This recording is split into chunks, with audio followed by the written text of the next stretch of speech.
Hey, Sean Bray here. Just thought I'd explain a bit and talk a bit about what I've seen referred to as the Steely Dan Mu Major chord, M-U-M-A-J.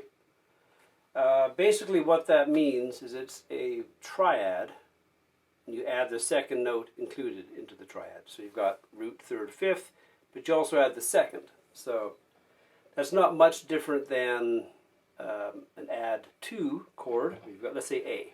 We use A as the open here. So we've got the root, the third, the fifth, and B is our second. So we've actually placed it on top. Right, sounds very pretty. But Fagan and Becker wanted to, and they were the guys that invented this. Many people have used it. Jazz guys, basically more modern jazz guys. Herbie Hancock, Schofield, Mike Stern, even writers like Joni Mitchell. Anyways, but the idea of taking that second note instead of having it on top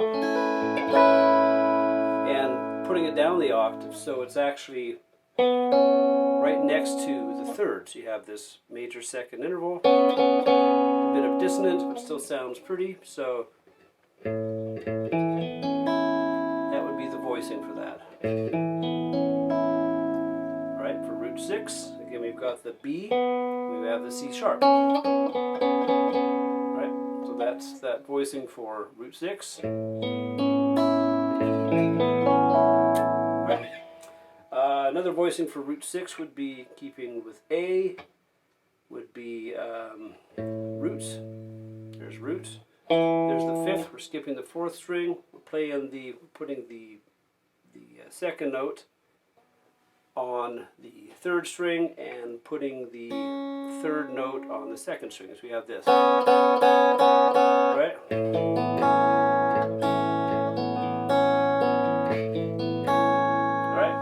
Sounding chord.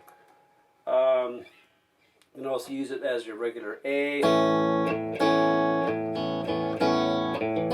Instead of that, you're adding the B. Alright, so they refer to that as the Mu Major chord, right? Because now the second is integrated into the triad. Let's see. Oh yeah, let's try root 5 here. So let's try D. Here's D. Here's a regular D chord, right? We all know that one. Here it is with a movable form, so there's no open strings. We've got this. Okay, there's our root. We're skipping the fifth string. We're playing the A with that finger, right? That's the fifth. We're playing the E, which is the second, and the F sharp, which is the third. So we have this sound. Beautiful sound. You can add that to any D chord, and it sounds beautiful. It still fits within in the structure of what a D chord represents. Then what Fagan and Becker did, and other jazz-oriented guys did, to make it sound more jazz-like. If you listen to Steely Dan records from Royal Scam on, they use this chord a lot. So basically what they do is they use this, still called a Mu Major, or they refer to it as a Mu Major, but it's still a triad with the second integrated into it. But what they've done here, very commonly, is they'll play, let's say G. I'm going to use it for root 5 here. So G, sus2, which means sus means you remove the second and you replace it with, remove the third and you replace it with either the second or the fourth. So this would be a G sus2. But now they put the third, keeping it that same Mu Major chord, they put the third in the bass, right? You've seen that, you heard that voicing many times in Steely Dan tunes, right? So that would be G sus2 over B, all right? But you still have the third in that chord, so it's not technically a sus chord because you've added that third, right? You can also add the fourth. So here's the third. So the voicing for that, root 6, is just like that, except you're skipping the fifth string. So, and root 5 would be, there's B.